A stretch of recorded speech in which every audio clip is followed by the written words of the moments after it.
नमस्कार दोस्तों, मैं आस्था कंडे आप सबका स्वागत करती हूँ अपने यूट्यूब चैनल आस्था कंडे एस्ट्रोलॉजी में। आज इस वीडियो में मैं आपको पूजा के आसन के कुछ नियम बताने जा रही हूँ जो सबको पता होना चाहिए। आसन तो आप डेली ही यूज़ करते हैं अपनी दैनिक पूजा में, लेकिन कई बार ऐसा होता है कि हम पूजा तो अपनी प्रॉपर कर लेते हैं, लेकिन कुछ चीज़ों की जानकारी नहीं होने की वजह से हमारी पूजा का हमें 100% जो फल है वो प्राप्त नहीं हो पाता। तो आज इस वीडियो में मैं आपको आसन के सारे नियम बताने जा रही हूँ जो सबको पता होना चाहिए, जिससे कि अगर आप कोई गलती कर रहे होंगे तो आप आज ही सुधार लेंगे और आपको आपकी पूजा का 100% जो फल है वो प्राप्त होना स्टार्ट हो जाएगा। तो आप एंड तक बने रहें।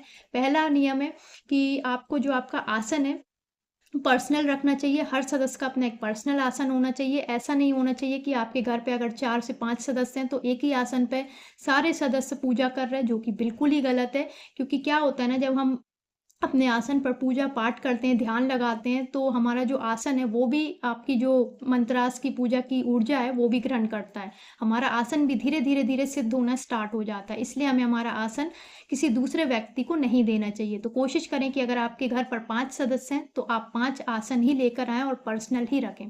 दूसरा नियम है, आसन किस कलर का होना चाहिए? आसन रेड या येलो कलर का ही होना चाहिए। कभी भी आप ब्लैक, ब्लू या कोई और डार्क कलर का आसन यूज़ ना करें। तीसरा है, आसन हमेशा ऊन का, कुश का या फिर रेशम का ही होना चाहिए। ये बेस्ट आसन होते हैं पूजा के लिए, जो आपको मार्केट में बहुत ईज़िली अवेलेबल हो जाएँगे। तो ये 3 बेस्ट आसन ही आप यूज़ करें। चौथा है कि कभी भी आप जब भी पूजा करते हैं तो आपको डायरेक्ट ज़मीन पर नहीं बैठना चाहिए, आपको आसन पे ही बैठना चाहिए, जो बहुत ज़रूरी है। अगर आप डायरेक्ट ज़मीन पर बैठ के पूजा करते हैं तो आपको इसका फल नहीं मिल पाता है पूरा। क्यों? क्योंकि जब भी हम ज़मीन पर बैठकर पूजा करेंगे तो हमारी जो ऊर्जा है मंत्रास की, पाठ वगैरह आप जो भी कर रहे हैं, वो धरती माता सोख लेती है। तो इसलिए हमें हमारी पूजा का पूरा फल नहीं मिल पाता, इसलिए आसन होना बहुत ज़रूरी है।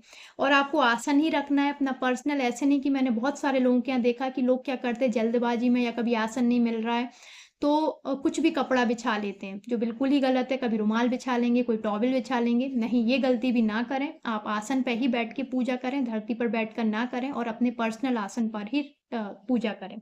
नेक्स्ट, बहुत सारे लोगों ने मुझसे क्वेश्चन किया था व्हाट्सएप पे कि दीदी क्या हम अपना आसन धो सकते हैं? तो हाँ, आप बिल्कुल धो सकते हैं, लेकिन आप फ्रिक्वेंटली मतलब हर 2-3 दिन में नहीं धोएँ, ना हर हफ्ते-हफ्ते धोएँ। आप कोशिश करें कि आप अपना आसन हर महीने-महीने धोएँ और आसन कभी भी जब आप धोते हैं तो बहुत उसको ऐसे निचोड़ा नहीं जाता है। आप नॉर्मल सर्फ़ वगैरह में डाल दें, वैसे इतना गंदा होता भी नहीं है क्योंकि आपने पूजा करी और आप रख देते हैं। तो आप थोड़ा सर्फ़ वगैरह में धो लें और डायरेक्ट उसको ऐसे डाल दें, बस। आपको ज़्यादा निचोड़ना वगैरह नहीं है, ठीक है? और आपको हर महीने-महीने धोना है। आप अगर आपको हर महीने गंदा नहीं होता तो फिर आप 2-2 महीने में धो लें, 3-3 महीने में धो लें। ये कोई देख मतलब ये चेक करें कि आप हर 2-3 दिन या हफ्ते-हफ्ते में तो नहीं धो रहे, क्योंकि इसमें हमारी ऊर्जा ग्रहण होती है, वो भी फिर समाप्त हो जाती है। इसलिए मैंने बोला कि आप हर 1-1 महीने में धोना स्टार्ट करें इतने गैप से। नेक्स्ट नियम है कि जब भी आप आसन यूज़ करते हैं, तो इतना बड़ा होना चाहिए आसन जितनी बड़ी आपकी बॉडी है। बॉडी इन द सेंस कि आप जब भी आसन पे बैठते हैं तो आपकी पूरी बॉडी कवर होनी चाहिए। ऐसा नहीं होना चाहिए कि आपकी आधी बॉडी ज़मीन पर और आधी बॉडी आपकी आसन पर है। बहुत सारे लोगों को मैंने देखा कि पैर ज़मीन पर रहते हैं और आधी बॉडी उनकी आसन पर रहती है, जो बिल्कुल ही गलत है, क्योंकि इससे भी आपको आपकी पूजा का 100% फल नहीं मिल पाएगा, क्योंकि आधी ऊर्जा तो पूरी धरती माता सोख रही है।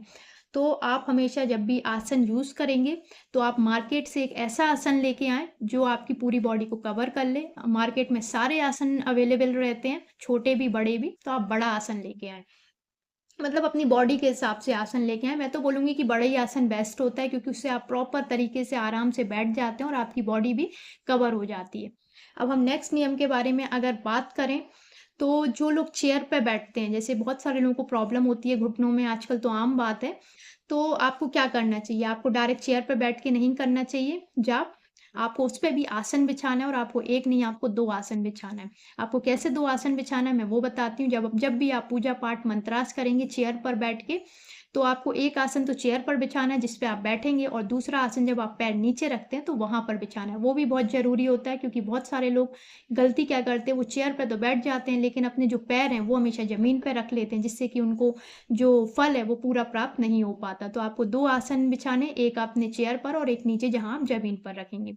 और जब भी आप पूजा पाठ करते हैं जिस चेयर पर, तो आप डेली उस पे थोड़े से गंगा जल डाल के थोड़े से छींटे मार लें, जिससे कि वो शुद्ध रहे, क्योंकि अलग अलग लोग बैठते हैं ना, तो फिर वो अशुद्धि हो जाती है।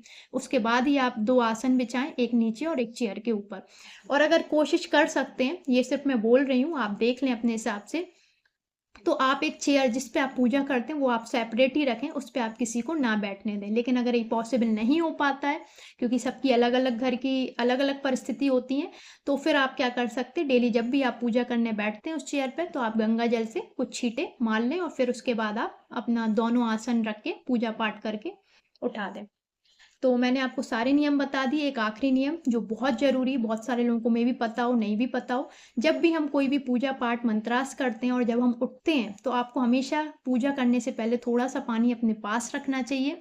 और जब आप उठेंगे, तो आप आसन के नीचे 3 बार पानी को के छींटे मारेंगे, ऐसे-ऐसे ऐसे 3 बार छींटे मारेंगे और आप क्या बोलेंगे, ओम इंद्राय नमः, ओम इंद्राय नमः, ओम इंद्राय नमः। इससे क्या होता है ना, और जब आप छींटे मार देंगे तो मतलब आसन के नीचे आपने छींटे मारे और फिर उसको आप जब ओम इंद्राय नमः, ओम इंद्राय नमः, ओम इंद्राय नमः बोलने के बाद आप इसको अपनी आँखों में इन 2 उँगली से आप अपनी आँखों पर और यहाँ अपने आज्ञा चक्र पर लगा लेंगे, टच करेंगे। क्यों? क्योंकि ऐसा माना जाता है कि अगर आप ऐसा नहीं करते हैं, डायरेक्ट पूजा पाठ करके उठ जाते हैं, तो आपका जो पूजा का आधा फल है, वो इंद्रदेव ले जाते हैं। तो ये करना तो बहुत ज़रूरी है।